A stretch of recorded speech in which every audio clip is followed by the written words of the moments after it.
নমস্কার, কেমন আছেন সবাই? পারমিতার কিচেন থেকে আমি পারমিতা। আশা করি সবাই ভালো আছেন, সুস্থ আছেন।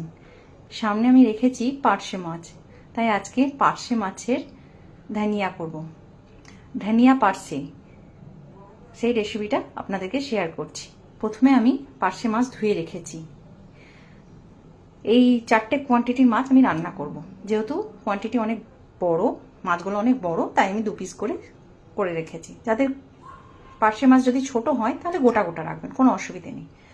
আর এখানে আমি পেঁপে আর গাজর সেদ্ধ করে রেখেছি প্রেসারে 2টো সিটি দিয়ে, জল ছেঁকে সেদ্ধ করে রেখেছি। আর এটার জন্য যে মশলাটার দরকার সেটা আমি গ্রাইন্ডারে নিয়ে নিয়েছি। যেহেতু ধনিয়া পার্শে, সেজন্য ধনে পাতাটা প্রচুর লাগবে। তার সঙ্গে নিয়ে নিয়েছি 2টো বড় বড় পেঁয়াজ, তার সঙ্গে নিয়েছি 2টো বড় বড় টমেটো,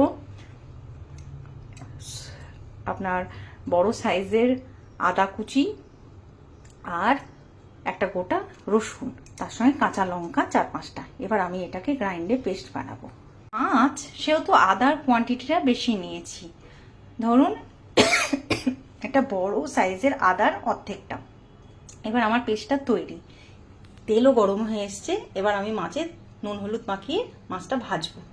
ছাঁকা তেলে মাছটা ভাজতে হবে, সেজন্য তেলটা বেশি করে নিয়েছি। কাচ্চিখানি মাস্টার্ড অয়েল 1/2 গ্লাস নিয়েছি, কারণ রান্নাটা বেশিরভাগটাই তেলে হবে, সেই জন্য।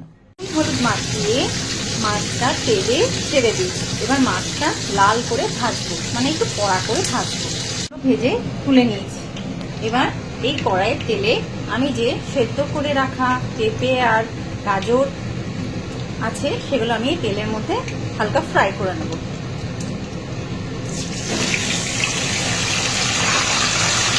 ফ্রাই করে নেওয়ার পরে আমি এর ওপরেই মশলা দেবো। যেহেতু পেঁপে আর গাজরটা আগে থেকে সেদ্ধ করে রেখেছি, সেই জন্য আমি 5 মিনিট ভাজার পরেই আমি এবার অ্যাড করব মশলাটা, যেটা আমি গ্রাইন্ড করে রেখেছি। মশলাটা আমি এবার ভালো করে ভাজবো, মানে কষবো জিনিসটাকে। এর মধ্যে অ্যাড করলাম 1 চা চামচ হলুদ গুঁড়ো, করলাম 2 চা চামচ চিনি, 2 চা চামচ ছোট 2 চা চামচ চিনি, ছোট 2 চা চামচ 9 চামচ কাশ্মীরি গুঁড়ো লঙ্কা অ্যাড করলাম কালারের জন্য। অ্যাড করলাম আমি সানরাইজের ফিশ মশলা। আপনারা চাইলে যে কোনো ব্র্যান্ডের ফিশ মশলা 1 টিস্পুন অ্যাড করতে পারেন, এটাতে ফ্লেভারটা খুব ভালো হয়। আমি 1 টিস্পুনই অ্যাড করেছি। শাহি গরম মশলা 1 চা চামচ। রান্না থেকে নিজে থেকেই জল বার হচ্ছে, কারণ মশলা থেকে একটা নিজস্ব জল বার হয়, আর মাছ থেকেও, মাছ ভাজার সময় মাছ থেকেও একটা তেল বার হয়। আমি কোনো জল অ্যাড করিনি। এবার আমি অ্যাড করব টক দই, ফেটিয়ে রাখা টক দই হচ্ছে 2 চামচ টক দই ফাটানো আমি অ্যাড করলাম। এবার ভালো করে মিশিয়ে নেব।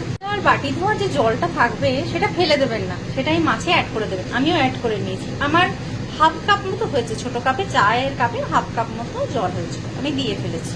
এবার আবার আমি ভালো করে এটা মিশিয়ে নেব। কি সুন্দর কালার এসছে। এবার আমি মাছগুলোকে অ্যাড করব। আমি 4 পিস মাছ অ্যাড করে দিয়েছি। এবার 5 মিনিট একটু ধিমে আছে রান্না করব। দেখুন রান্না থেকে তেল ছেড়ে এসছে, মানে রান্নাটা ডান। এবার উপর থেকে আমি কাঁচা লঙ্কা চেরা দেব। এটা রেডি, কাঁচা লঙ্কা দিয়ে দিয়েছি, অল ডান। খেতে খুব সুন্দর, খুব সুস্বাদু। একবার ট্রাই করে দেখুন, মন্দ লাগবে না। আজকের জন্য এইটুকুই। নমস্কার, ভালো থাকবেন সবাই।